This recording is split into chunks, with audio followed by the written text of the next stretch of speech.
Before we talk about this weekend's race here in Karjala, we do have one news story to talk about.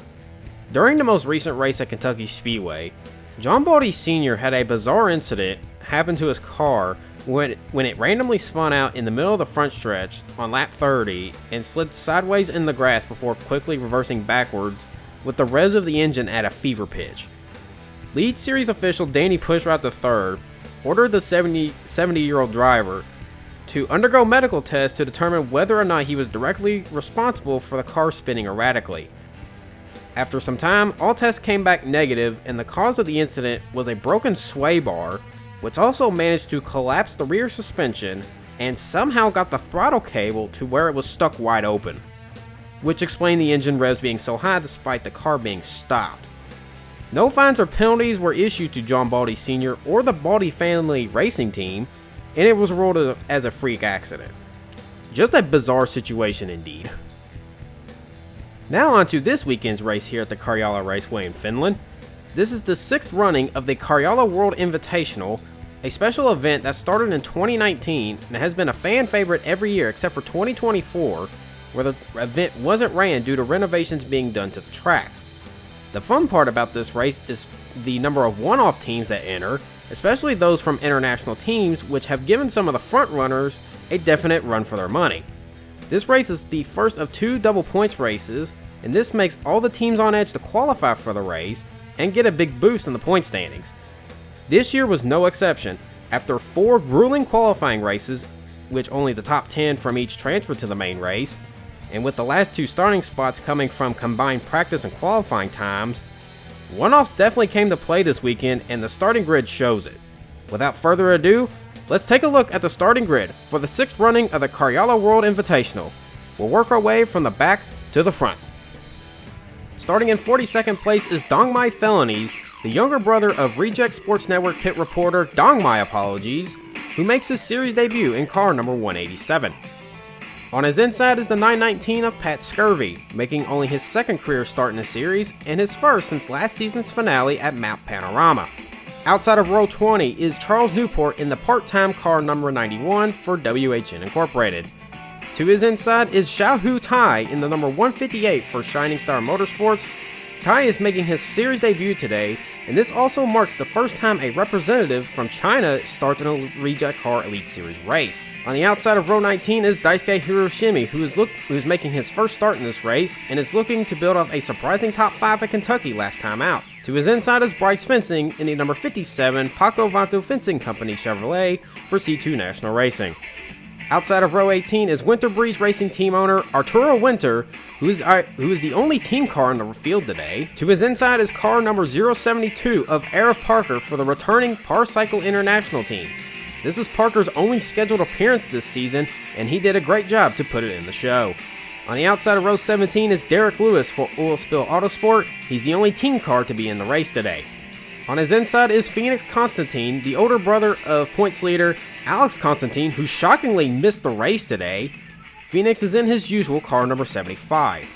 On the outside of row 16 is Czech Republic's Dominik Machulic, making his 3rd career start in car number 92. On his inside is 2024 Rejectcar Elite Series champion Gustavo Silva Rodriguez, who just barely qualified for the race. He finished 10th in his qualifier, which was the last transfer spot. Rodriguez is hoping to have a much calmer race today. On the outside of row 15 is rookie Jabroni Pepperoni in the car number 09 for the Slap and Salami team. This is his 3rd start of the season and the first of 4 independents in the field. On his inside is Belgian Jordan Kosovo for the European Domination team in car number 71. On the outside of row 14 is Andronikos Thanopoulos, making his series debut in his own car number 041. Thanopoulos is the first driver from Greece to start a Rejectcar Elite Series race in 4 years. On his inside is Henry Thompson, the 3rd driver for Constantine Motorsport in car number 32. And I'm surprised that Alex Constantine wasn't swapped in for him due to Alex leading the points. On the outside of row 13 is Scotland's Callum McLaughlin, making his first start of the season in car number 8. On his inside is the controversial team owner of Southern State Racing, Nick Nickerson, in his own car number 68. On the outside of row 12 is the number 28 of Matthew Washington, one of Night Train Racing's reserve driver. And to his inside is Joey Davidson in the number 44 for Racing Therapy Incorporated. On the outside of row 11 is CJ Jorgensen in car number 366 for his own team. He is also making his series debut today. To his inside is Polish driver Elias Kurziewski, making his series debut in car number 007. Kurziewski got into the race via the qualifying time provisional. He was the highest qualifier who didn't make it through the qualifying races. On the outside of row 10 is 2012 Rejectcar Elite Series champion Kevin Andrews, making his second appearance of the season in car number 116. To his inside is Racing Therapy Incorporated team owner and the winner at Rockingham last season, Billy Bob Backrub in car number 79. On the outside of row 9 is one of the co-owners of C2 National Racing, 2015 Rejectcar Elite Series champion and the winner at Waltham last season, Ty Langston in car number 10. To his inside is the New Cut Motorsports car number 08 that is being driven by Victor Richardson. On the outside of row 8 is Jacob Lauren in car number 80 for the Constantine Motorsport team. Lauren is looking for some big points since his teammate Alex Constantine failed to qualify. To his inside is the team owner for the Jorkenet Racing team and is the only team car in the race today, Carl Jorgensen in car number 60. On the outside of row 7 is team owner for WHN Incorporated, William H. Naggers in his car number 084. He is also making his series debut today. To his inside is the 213 of Andy Cummings, who is making his second start of the season. He had a top 20 at Daytona, and let's see if he can replicate that today. On the outside of row number 6 is Teddy Ray Glenn, another debutant in car number 776. The self-proclaimed Real American is confident that he'll win the race today. Pretty bold claims from a debuting driver. To his inside is Ashton Russell in the Night Train Racing car number 50.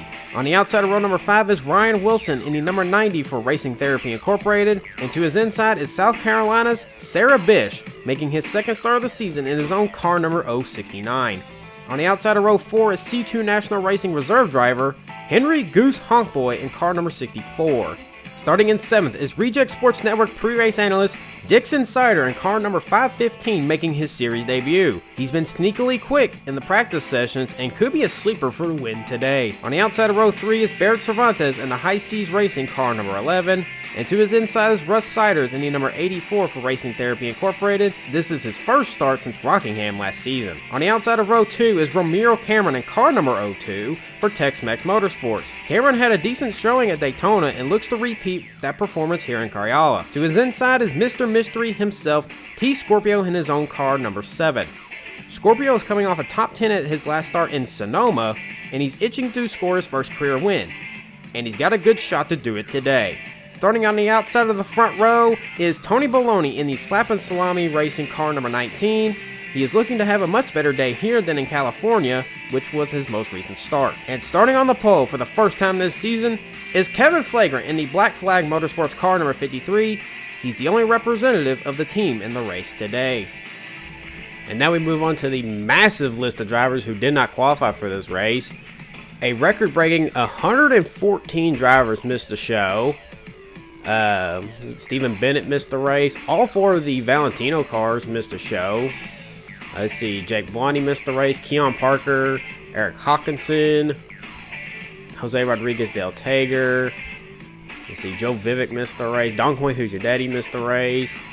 Big Shot, car number 48. The winner, Kentucky, last week. John Baldy Jr. missed the show. Cooper Keen at 61 missed it. Alex Constantine in car number 76, who was leading the points, did not even qualify for the race.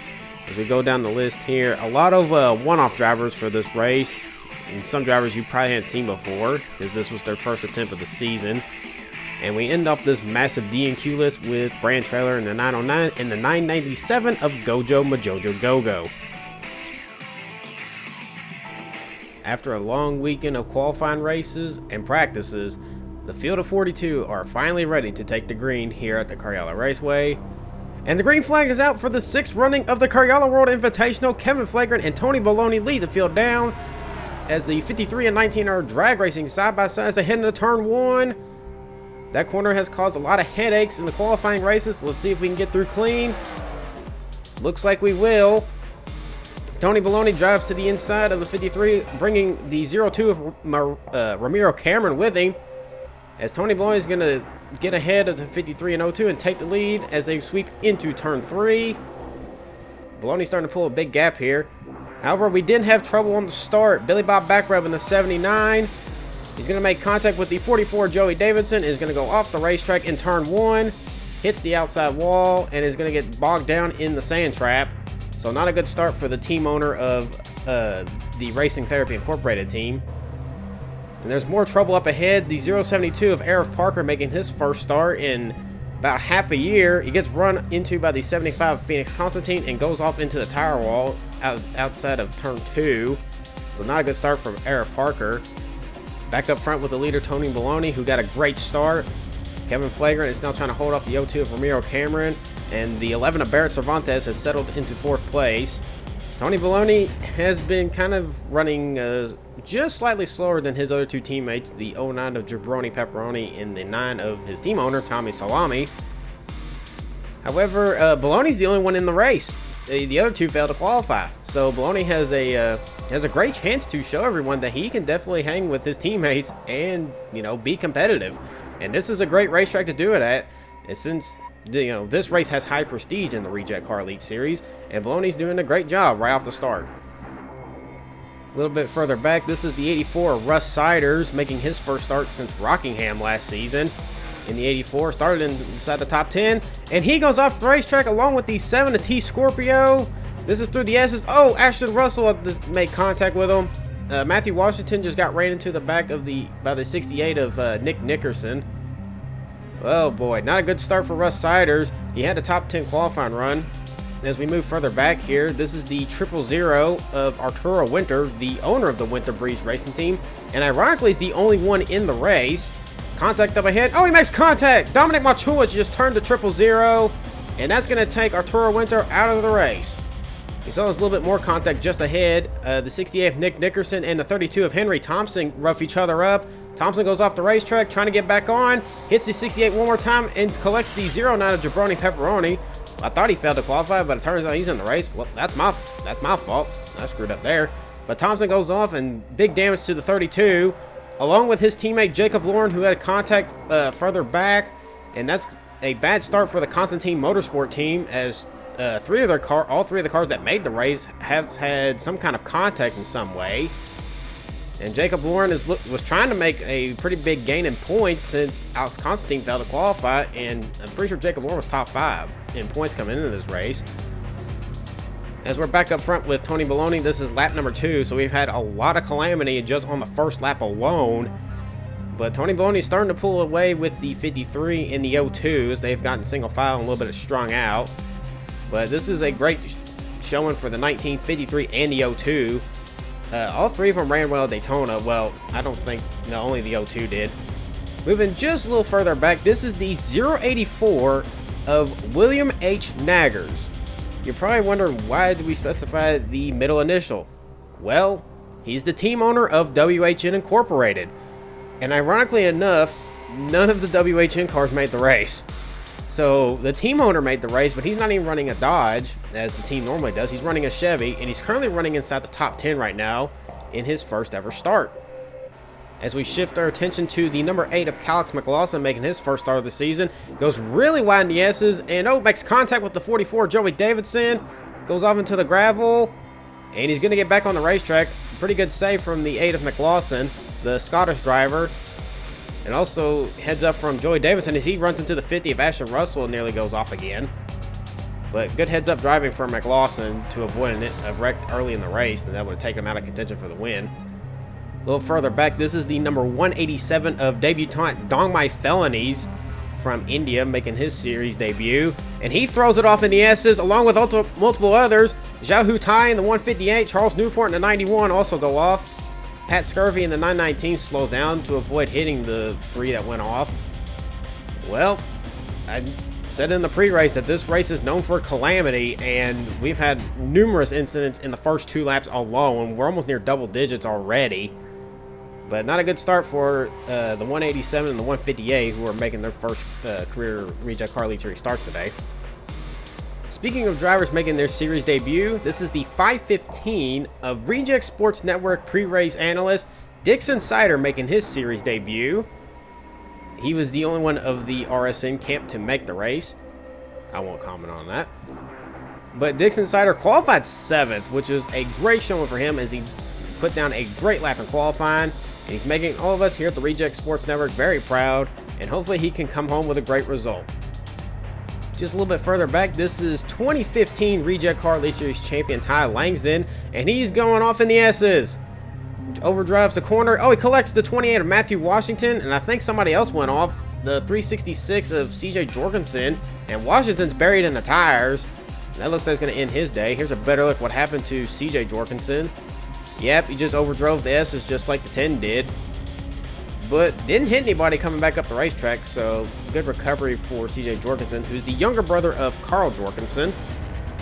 And here is Matthew Washington. This incident with the 10 of Ty Langston is going to take him out of the race. He thought he had the 10 clear, but just not enough, and it put him right in the tire barrier. And like I said, that'll take the 28 out of the race. Don't worry, you ain't missing anything up front. Tony Baloney is still the leader with Kevin Flagrant in second, Ramiro Cameron in third, and Barrett Cervantes in fourth. The top four have not changed at all since the drop of the green flag as we work lap 4 of the race. And speaking of Ramiro Cameron, here he is in the number 02 for the Tex-Mex Motorsports team. Cameron made the race at Daytona, the Sniffin' Less Than 100, and ran really well before being caught up in a late race incident which dropped him just outside the top 20. But Cameron came back to Karjala. He wasn't expected to enter, seeing as, has limited funding with the car. And the Tex-Mex Motorsport team is struggling for funding at this very moment. But Cameron's doing really well, running in third. He qualified in the top 5. So this could be a great showing for this team, and with how much prize money is being given out, this could really help this team possibly make more races later on in the season. Here is the 069 of South Carolina's Sarah Bish, making his second start of the season, and kind of surprised everybody in qualifying. And he goes off track in the S's. Watch out coming back up the racetrack. Thankfully, nobody was around him, so he didn't hit anybody coming back up. Well, I was going to praise Sarah Bish for a great run so far, but he just threw it into the wall, so now that's going to take him out of contention to possibly win the race. Barrett Cervantes in the number 11 for the High Seas Racing team is another team that we weren't expecting to make the race, seeing as there's no sponsorship on this car, and this team has been kind of struggling for funding. There's also been rumors that the team could be shutting down mid-season and may not even finish their Independence Trophy run, which is kind of a bit of a shame. Cervantes had a pretty good run at Daytona before mechanical issues and incidents took him out of contention. And he had a top 10 at Bristol in his last start, so it would be a pretty big shame if they couldn't finish the schedule out. But right now, he's running in 4th, and hopefully, can stay here and get a good finish. Running in 9th, a few positions behind the 11, this is the number 776 of American debutant Teddy Ray Glenn for the All-American Racing team. This is Glenn's first attempt and first start in the Rejectcar Elite Series. He came into the race with a little bit of confidence, saying that he would win in his debut.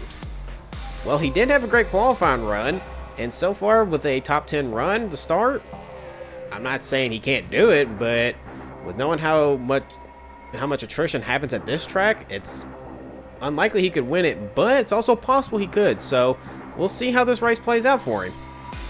Going back through the field around 17th here, this is the number 60 Jorgensen Merchandise Dodge of team owner of the Jorkenet Racing team, Carl Jorgensen, in car number 60. Ironically, he's the only one of the team to make the race, so he's just out here having fun with seat time, because there was a stipulation in this series: you cannot buy other rides should you fail to qualify for these marquee races. So Carl Jorgensen has to run the race instead of putting like Keon Parker or Tavion Cobb, one of his full-time drivers, in the car. But Jorgensen is doing a pretty decent job. He's running inside the top 20 in his first start of the season. Other than that, he's been pretty anonymous all weekend. This race is 46 laps long, but with all the attrition we've had early, it only took until lap 6 before the leaders hit lap traffic. The 92 of Dominic Machulowicz and the 68 of Nick Nickerson are in the way. Machulowicz runs turn 2 a little wide, as here comes the 53 of Kevin Flagrant to the inside of the 19 and is going to try to dispatch him. And the 92 moves over, just trying to hold his lane. And there goes the 53 of Kevin Flagrant to the lead of the Karjala World Invitational. And this brings the 02 of Ramiro Cameron and the 11 of Barrett Cervantes much closer.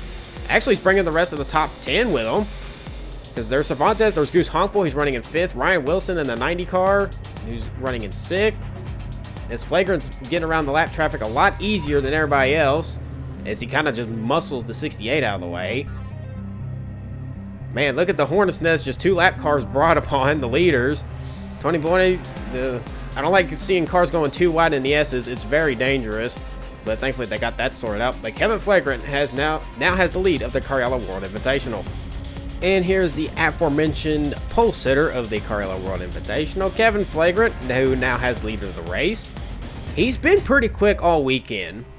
In his qualifying race, he didn't show too much pace, but obviously he made the race because he finished in the top 10 of the qualifier. But he's actually been sneakily fast in practice. He's been inside the top 5. So I would not be surprised if Flagrant can possibly turn that into a win. He's been one of the fastest cars, and it's been hard for people to catch him on race pace, especially on the long run, since there's no cautions being run on road courses, especially during this race today. Moving back through the field, here's another driver making his series debut.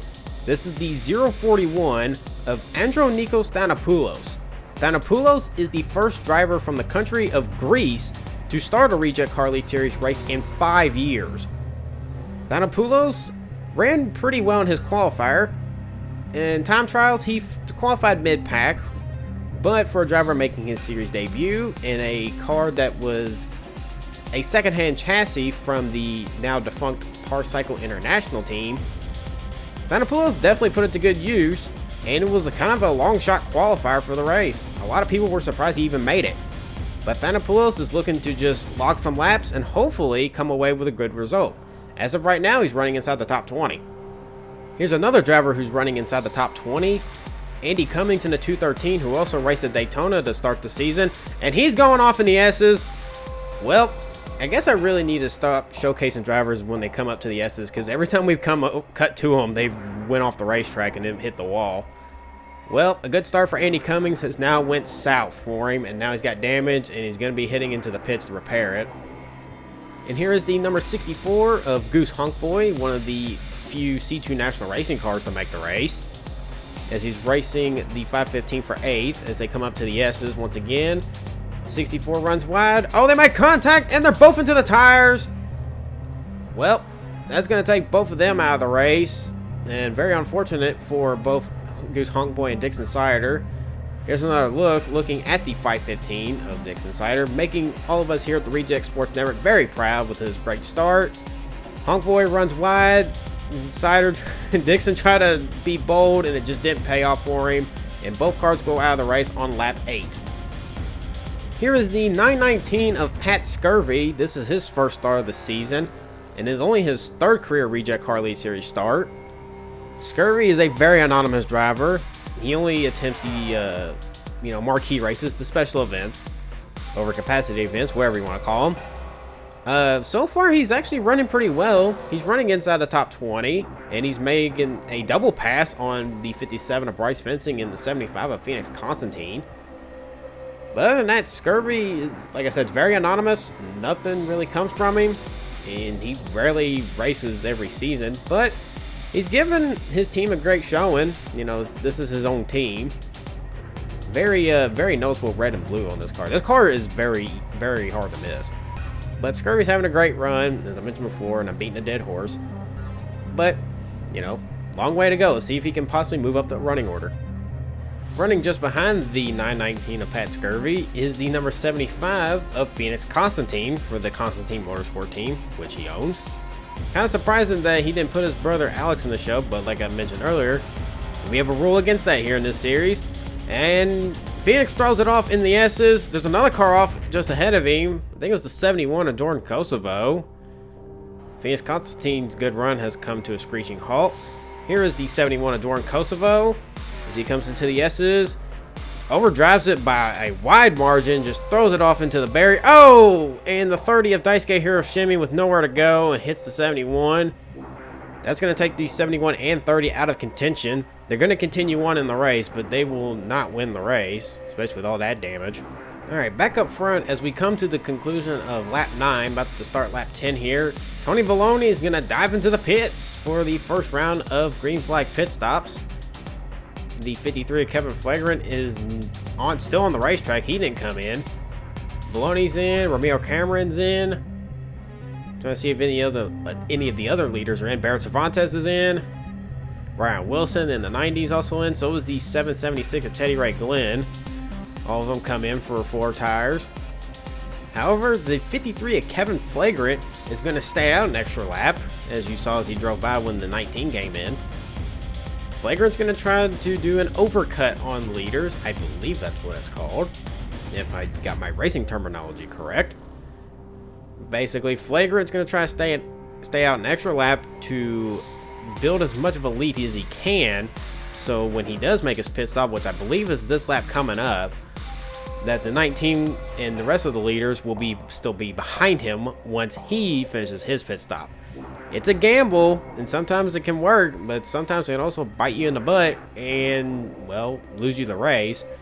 And when it comes to pit strategy here at Karjala, you better be on point, because you definitely don't want to have one hiccup on pit lane and it cost you the win of the race eventually.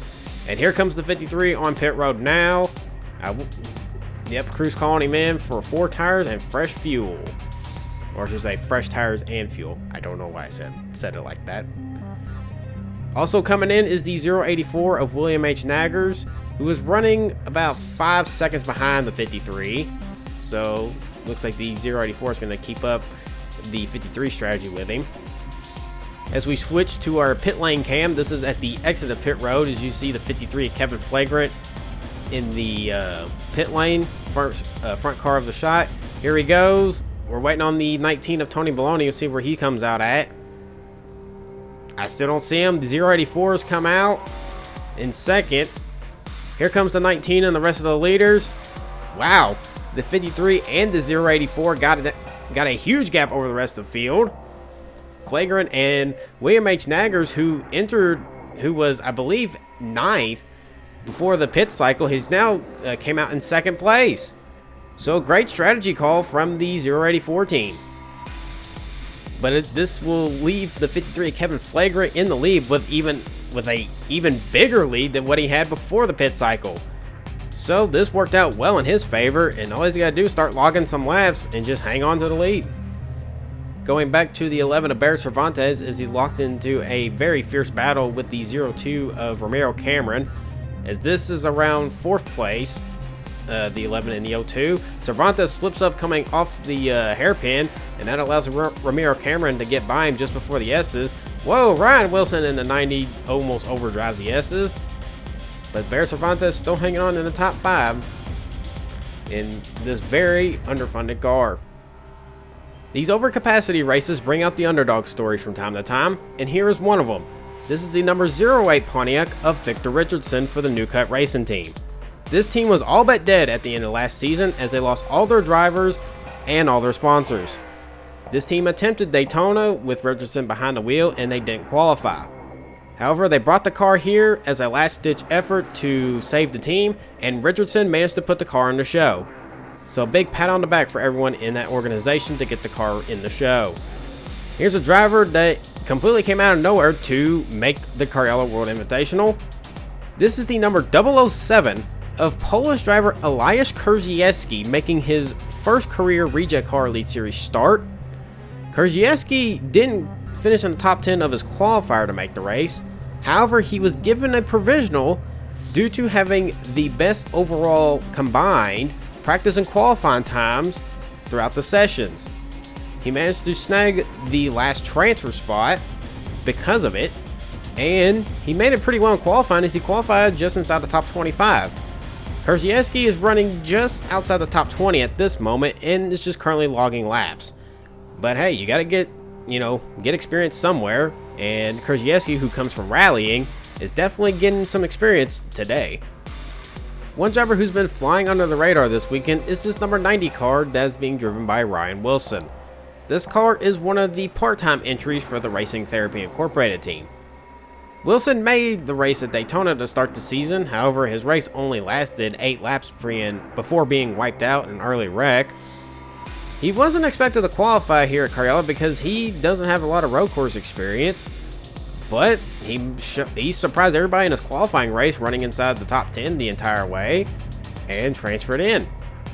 So Wilson is trying to basically show everybody that his performances are not a fluke, and is possibly trying to show up for a team owner to possibly get a full-time ride for next season, as Wilson is currently running a limited schedule for this season. Alright, here's an update on Kevin Flagrant, our leader of the race. Not much has changed up front. The only thing is Flagrant has lost a little bit of his lead.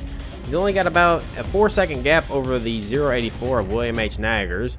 Well, that's because Flagrant kind of backed down his pace a little bit to trying to conserve some fuel and possibly, you know, have it to where he can make a long run at the end of the race without having to make a pit stop. It is a very risky gamble, but we'll see if it pays off. But we still have a long way to go and multiple other pit stop cycles before we get there. But Flagrant is definitely holding his own, even though the 084 is slightly getting larger in his mirror. Jordan Kosovo had an off-track excursion on lap 9. And we're working lap 15 here, and Jordan Kosovo goes off in the S's once again. He's going to come sliding back up the racetrack and clips the 213 of Andy Cummins and the 069 of Sarah Bish. Cummins goes into the tire barrier, so a rough day for the 71 has just gotten worse, as now we're focused on the 213 of Andy Cummins. He even overdrives the S's, but he still gets clipped by the 71 because he couldn't avoid the 75 Phoenix Constantine, who had jumped to his outside to pass him. And Andy Cummins went into the barrier earlier in the race, and now he did it again. Not of his own doing this time though, but just bad luck for the 213 crew.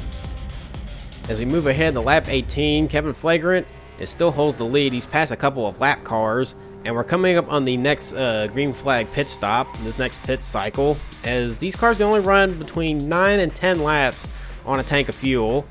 So it'll be interesting to see if Flagrant comes in now or a lap later. Here's the 02 of Ramiro Cameron. I think the call has been made to bring him in this lap. And indeed so. Here comes Ramiro Cameron and Barrett Cervantes into the pits on lap 18. Looks like they're doing the 9-lap strategy, which is run every 9 laps and then pit. As Cameron drives down to his pit stall, Teddy Ray Glenn in the 776 is also in, and so is the 90 of Ryan Wilson. So looks like the rest of the top 10 is just going to keep following. Kevin Flagrant stayed out an extra lap, and he's going to come in this time by on lap 19. So he's going to do the 10-lap strategy. Almost hits the guardrail coming into pit road. That would have been bad. William H. Naggers in the 084, who got second place away from Tony Baloney. He's going to dive into the pits with the 53, along with the 19 of Baloney. So these three are definitely on a run-long strategy to run 10 laps before they pit. So it's definitely going to be a battle between the 10-lap pitters and the 9-lap pitters during this race, as Carl Jorgensen is in as well. As we look at the pit exit cam, is one of my favorite cameras to look at, for at least when it comes to green flag pit stops. Kevin Flagrant's going to jump out of his pit stall, and he's going to get out of pit lane first. William H. Naggers second. Tony Baloney's in third. Wondering on the first group of leaders that came in. Andrew Nikos Stanopoulos, the 041, comes out fourth. There's Barrett Cervantes in the 11. Wow. The cars that stayed out longer just pulled an even bigger gap on the cars that came in the lap prior. So it looks like the 10-lap strategy is prevailing so far. Kevin Flagrant holds the lead, but now his lead has shrunk because the 084 is within 2 seconds of him. And William H. Naggers, the team owner of WHN Incorporated, has been running faster lap times than the 53. So the battle for the lead could be heating up very, very soon. And here comes the 084 of William H. Naggers, who throws it in very late coming into the hairpin, is now on the back bumper to the 53. This is the closest anyone's been to Kevin Flagrant ever since he got the lead from Tony Baloney. That was because he got it from the lap. Whoa, hang on. Did the 084 go off? He went off track, but he didn't hit the wall. See what happened? He overdrove the second half of the S's and nearly paid the price for it. Well, that's going to allow the 53 of Kevin Flagrant to increase his lead more. And I'm pretty sure William H. Naggers is definitely kicking himself for overdriving it like that. But he's still got plenty of time to chase him down. We still have half the race to go, so no need to rush things just yet. As we jump ahead to lap 24 here, Kevin Flagrant still holds the lead. However, his lead has shrunk because he's caught the lap car. Well, actually, the 7T Scorpio is not a lap down. However, he's the last car on the lead lap. He's got damage from going when he went off track on the first lap of the race. And then Kevin, when you're the leader, you need to be very patient around the lap cars because this is a tight technical zone and you really need to pick your spot where you're going to pass the lap car here. Oh, he makes contact with the 7. Both the 53 and the 7 go off. Kevin Flagrant has thrown away the lead. Oh boy, drama here at Karjala. What was the 53 doing? Here's the onboard of the 53 of Kevin Flagrant. I was just talking about how he kind of needed to be patient and just pick a spot where he's going to pass the 7. He should have waited till just after the bridge going down the long straightaway to make the pass. He finds a hole on the right side of the 7, but he just hooks the right rear, takes the 7 off track and spins himself out into the gravel pit. He's able to get out of it and recover, but Kevin Flagrant just threw away the lead after he's been dominating the first half of the race. And here's the onboard off the back of the 7 to T Scorpio. The Scorpio's doing what he's supposed to do. He's holding his line. He could have moved over coming into the corner. He gives him the space there, but Flagrant just still runs him over and just spins him out. But it didn't work as Flagrant took himself out of the lead and spun himself out.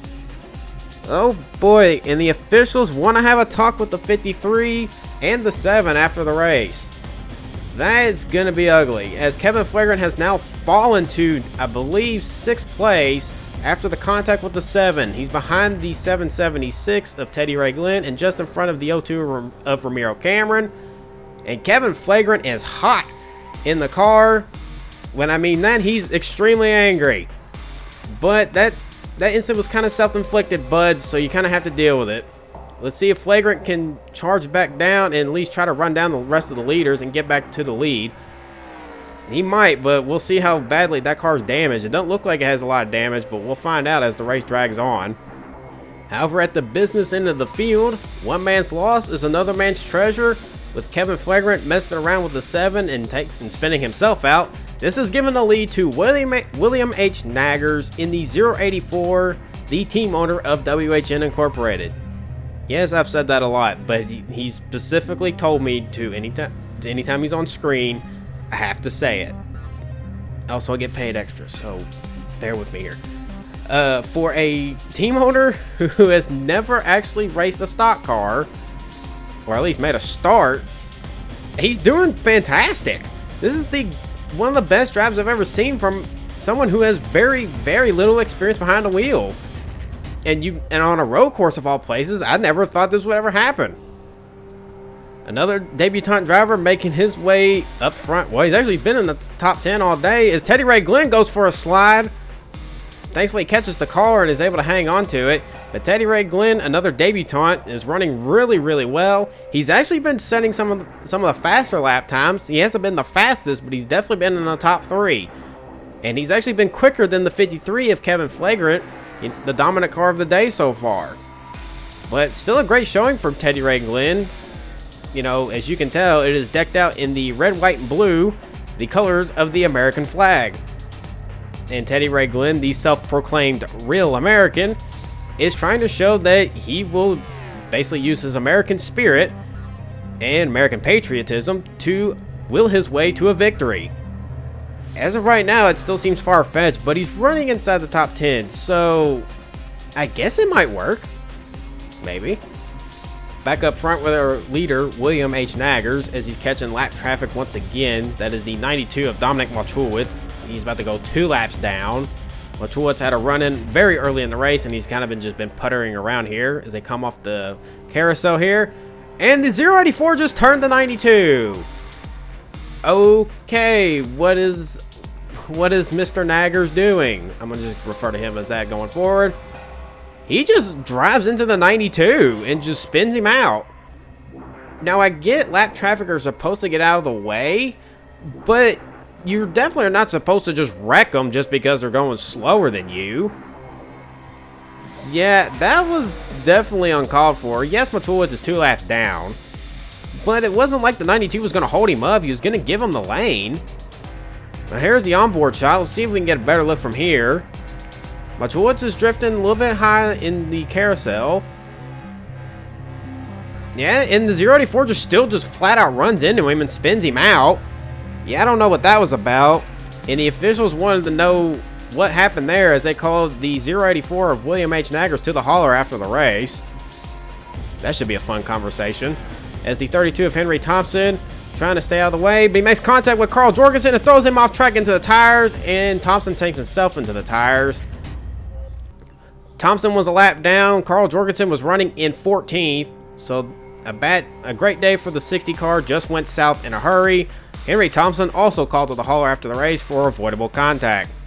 Working lap 28 here, the 084, and I'm expecting green flag pit stops coming up. And yes, here comes the 084 of William H. Naggers into the pit lane. And did he just hit the guardrail in pit road? It looked like he did. As we switch to our other in-pit camera, Tony Baloney, Andrew Nico Stanopoulos, and Kevin Flagrant also come in. Joey Davidson, who's now crept into the top 10, is in. Seeing if any of the other leaders come in. Bryce Fencing is in the 57. Waiting on other cars. Pat Scurvy, the 919. One driver who's staying out is the 776 of Teddy Ray Glenn. The team is going one lap longer, and this is a very, very big gamble here because you're not supposed to run 11 laps on fuel here, but I think Mr. Glenn has saved just enough to make it around for one extra lap. This road course is very long. It's almost 4 miles. It's about 3.5 miles long, and it's a very long lap around here. It's about a minute and a half. Actually, no, about 2 minutes around this track. But Teddy Ray Glenn is going to try to pull out the long game and possibly try to gain more, or at least, gain some ground on the leaders, because I believe he was running in 6th before the leaders came in. So this is a very big gamble by this team. Let's see if it pays off for him. And at the end of the lap, the team calls in Teddy Ray Glenn for his pit stop. This is lap 29 as he's making this green flag pit stop. As you see, most of the lap cars go by him on the racetrack. I don't see any other of the lead cars come in. I think he's just by himself. As we shift to our pit exit cam, as you're waiting to see where the 084 is. A lot of lap cars going by, waiting on the 776 to come out of his pit stall. There he goes. That's a lap car. That's Daisuke Hiroshimi. It's not the 084. Teddy Ray Glenn's going to come out in first. He beats the 084 out of pit road. Or look, he's going to try to at least. Nope, he can't quite get up to speed. 084 of William H. Naggers gets by him. However, Teddy Ray Glenn has now moved up 4 spots. He went from 6th to 2nd with that pit cycle. And now he's got fresher tires as the 084 has already ran at least 1 lap on old tires. So this could make the lead battle a little bit more interesting as we have 2 debutantes possibly racing for the win. Because 3rd place is nowhere to be found, as these two have at least a 10-second gap over 3rd place. Jacob Lauren in the 80 is a lap down, so he's not a factor in this, and he's off cycle, so he's not a factor in this whatsoever. But the fact we have 2 debutantes racing possibly for the win is a sight to behold. I can't recall the last time this ever happened. But great pit work from the 084 and the 776 teams. Ryan Wilson has been running inside the top 10 all race, as he's currently running in 6th as of this shot, and he throws it off in the S's. Ryan Wilson, he gets hit by the 116 of Kevin Andrews and flips the car. Well, a great day for the 90 just went south as he rolls the car just outside the S's. Here's Kevin Andrews, who's been anonymous the entire day, just punches him straight in the driver's door, flips the 90 on his roof. And that will take both Ryan Wilson and Kevin Andrews out of the race. Such a shame for the 90 team, as they had a great car for this race and was possibly looking at a top 10 finish. Checking back up with the lead battle here, as William H. Naggers in the 084 has just been scooting away from the 776 of Teddy Ray Glenn. He's pulled out about a 3.5 second gap over him. And just to remind everybody, every one of the leaders have to make one more pit stop. One more pit stop to decide it all. And it's mainly going to be between the 084 and the 776 who's going to win this race. And as long as Teddy Ray Glenn keeps the 084 in his sights, this can make the lead, or the battle for the win, very interesting. A tip of the hat to the 041 of Andronikos Stanopoulos. The Greek driver has put down a very consistent race. No issues, no incidents, and he's running inside the top 10 in coming down to the final stretch of the race. I'm just impressed with this driver. You know, he was a very long shot to make the race. You know, qualified midfield, and has been running a very well behaved race. No incidents with this team, and he's probably going to walk away with a top 10 finish. So that's something definitely to behold, and hopefully he'll show up for a few more races later on this season. We could use some more drivers from the country of Greece. Another attaboy to give is the 007 of Elias Kurziewski, who is pretty lonely right now running by himself, but he's also running just outside the top 10. He's currently running in 11th. And another driver who wasn't even thought to make the race through qualifying, made it in through the provisionals, and is showing that he deserved to be in the race. Just got caught up in an incident in his qualifier.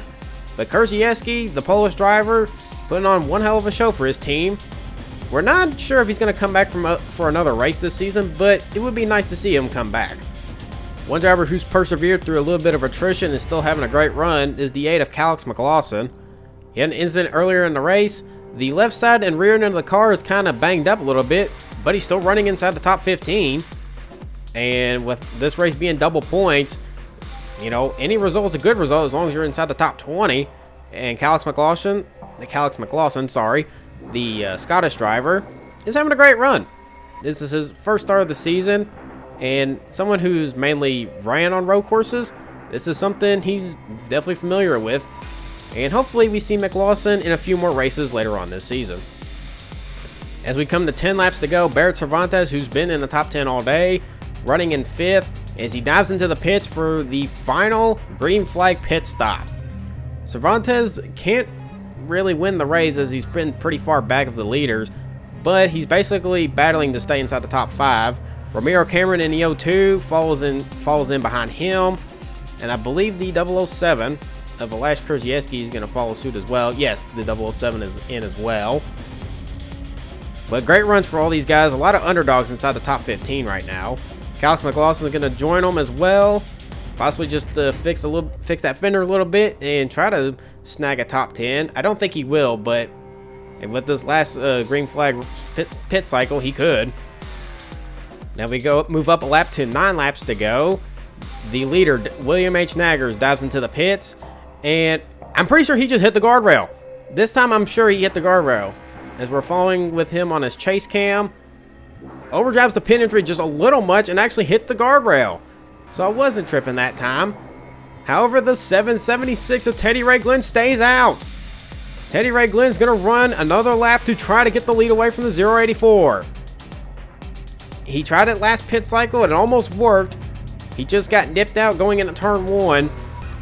So Teddy Ray Glenn and the All-American Racing Team think they can beat out the 084, and they're going to make him run another lap. We'll see if this pays off for him. And later that lap, here comes the 776 of Teddy Ray Glenn to make his final pit stop of the race. This is going to be very tense moment for his pit crew to see if they can be fast enough to beat out the 084. Andronikos Stanopoulos in the 041, who also stayed out with Teddy Ray Glenn, dives into the pits as well. Stanopoulos is rolling the dice to see if he can snag a top 5. This could be a very big gamble that pays off for him. As we shift to our pit exit cam, we're waiting on the 776 of Teddy Ray Glenn to see if he beats out William H. Naggers. That white car is Ryan Wilson. Despite flipping that car, is still running. There's Teddy Ray Glenn. He's out of the pit road. Where's the 084 at? There's William H. Naggers. He's coming past the start-finish line now. Can Teddy Ray Glenn stay ahead of the 084 coming through turns 1 and 2? He's ahead of him through turn 1. And Teddy Ray Glenn's going to stay ahead of the 084 because William H. Naggers overdrives turn 1. Teddy Ray Glenn and the All-American Racing Team have pulled off possibly the steal of the century by running an extra lap and taking the lead away from the 084. But now, William H. Naggers is in hunting mode as his tires are already warmed up, and he can definitely hunt down the 776 in this final stretch of the race, as we are on only 8 laps to go of the Karjala World Invitational.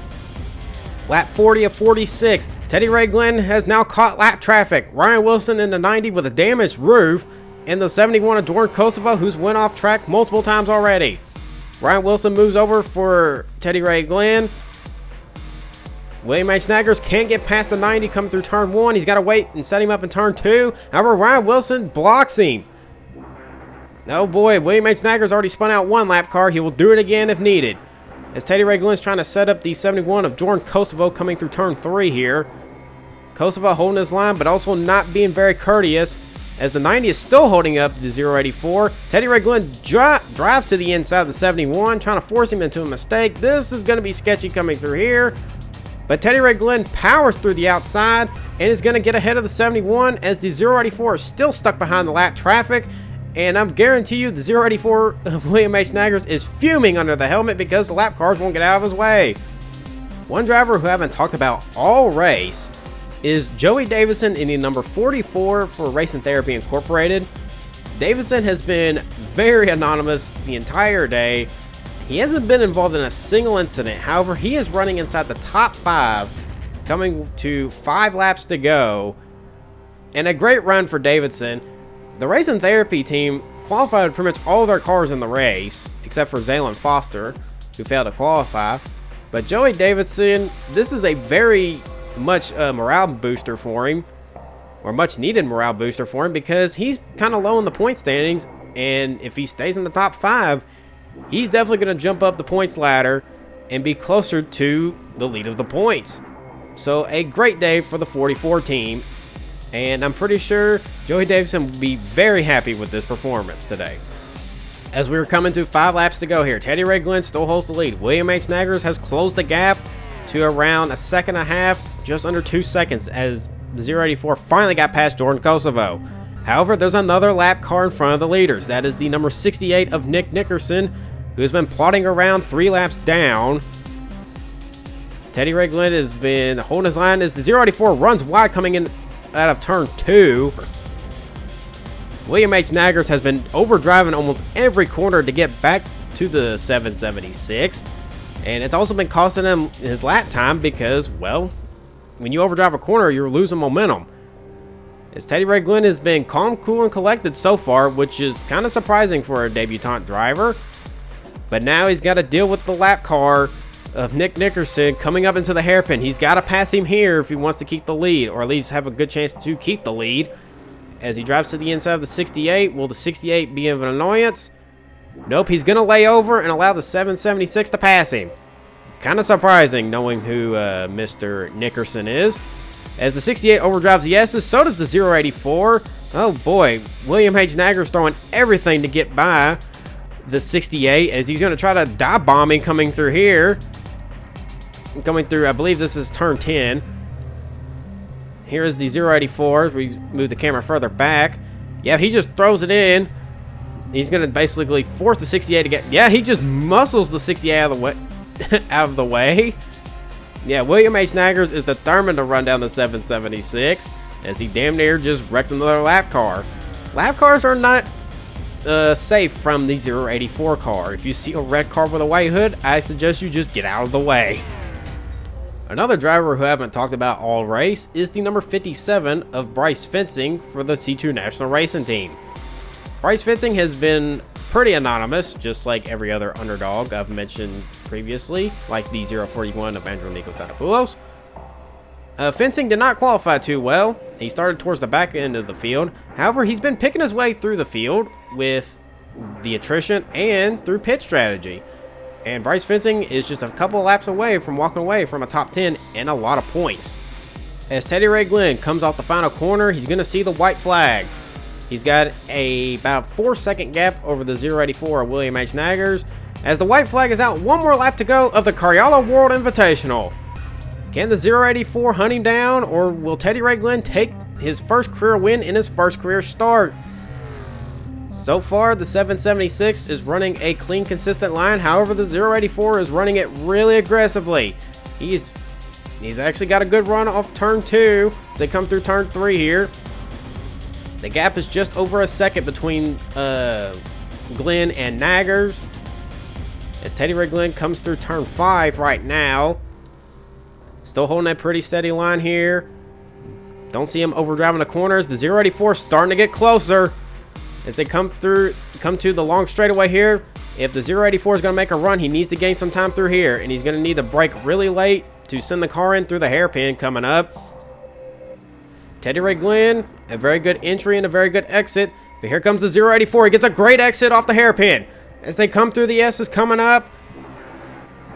This has been trouble throughout the entire race. Will either driver slip up? Nope, both will make it through. But the 084 is slowly creeping up on him. He's got a couple more chances to try to gain some ground, but I don't think he's going to be able to do it. His best shot is through the final carousel corner coming up right now. But the 084 is starting to drift back a little bit. I don't think he's going to get there as they come through the final corner. I cannot believe what I'm seeing. For the first time, since last season, we're going to have a debutant driver win his first career race. Teddy Ray Glenn will take the 6th running of the Karjala World Invitational in his first career win in a marquee event. Unbelievable. A great job by the All-American Racing team. And William H. Naggers will come home in 2nd. I'm pretty sure he would love to have 1st place instead. But a great job by the 776. And here are the results. Teddy Ray Glenn takes the Karjala World Invitational in his first career start. The last time a debutant driver won in their first race was last year at Belgium with Sincere Fox. William H. Naggers comes home in 2nd in his series debut, but I guarantee he wanted to win the race. Barrett Cervantes in 3rd place. It's a great run for him and will help him in the Independence Trophy. Joey Davidson comes home in 4th. That's his best finish of the season. Tony Baloney, who was a front runner early, still managed to get a top 5. Elias Kurziewski, another debutant in the top 10. He comes home in 6th. Bryce Fencing in 7th. He's the 2nd highest full-time driver. The highest is Joey Davidson. Andronikos Danopoulos comes home in 8th in his series debut. Ramiro Cameron comes home in 9th. And rounding out the top 10, despite having the multiple run-ins with lap cars, pole sitter Kevin Flagrant still salvages a top 10 finish. And here's 11th through 20th. Calix McLaughlin comes home 11th despite having the rear end and left side of the car pretty banged up. Pat Scurvy comes home in 12th. That's, I believe, his best career finish.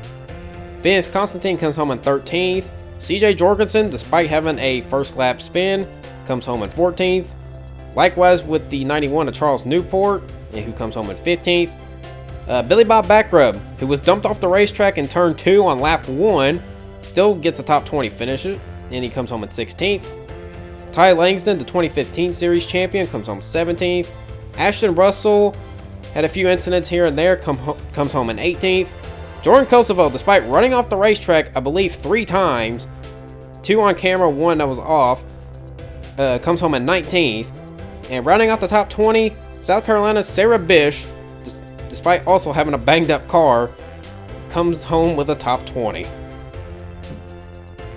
And here are the point standings following the Karjala World Invitational. Alex Constantine, despite failing to qualify, is still the points leader. However, his teammate Jacob Lauren is only 3 points behind him now. The battle for the points lead is very, very tight after many full-time drivers failed to qualify. Garrett Banks is 3rd in points, Keon Parker is 4th, Joey Davidson moves up to 5th in points after his great run.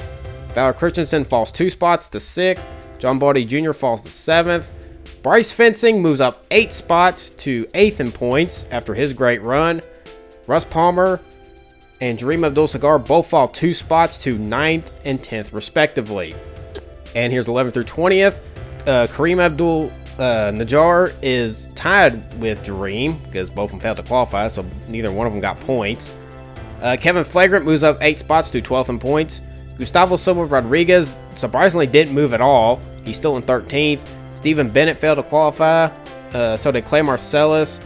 Dustin Harris and Zeke Miller all failed to make the race, so they basically kind of just fell down the order. Derek Lewis made the race, but didn't do anything as he jumped up 4 spots to 18th. Ronnie Hawkins falls to 19th in points. The fact he's still in the top 20 with that underpowered car is still an accomplishment in itself. And rounding out the top 20, Jordan Kosovo, the man who went off track multiple times, is now 20th in points, moving up 6 spots. And here are the independent standings after the Karjala World Invitational. Barrett Cervantes now holds the independent points lead after his 3rd place finish. Wes Miller falls to 2nd. Tommy Salami falls to 3rd. T Scorpio, despite getting run off the road, moves up to 4th in points. Zebediah Wheat Farmer moves down. Tony Baloney moves up 12 spots to 6th in points in the independent standings. His teammate Jabroni Pepperoni went out early, so he actually fell a spot. He went down 1. Other than that, no other independents were in the race today. From 8th on down, they all failed to qualify. So that's all I can really say for the independents. Now that the Karjala World Invitational is done and dusted, we move back to the United States for the next 3 rounds. Yes, 3 of the Rejectcar Elite Series. Next time, we will showcase races 9 through 11, which will take place at Orlando Superspeedway, Dover Motor Speedway, and Fast Turd Enduro in Minneapolis. This has been Jim Format for the Reject Sports Network. See you then! If you have enjoyed the Rejectcar Elite Series and want to watch more races, click here to watch the playlist of the season so far. If you want to keep up with the series and don't want to miss a race, please consider subscribing by clicking here. Thank you for watching, and I'll see you soon.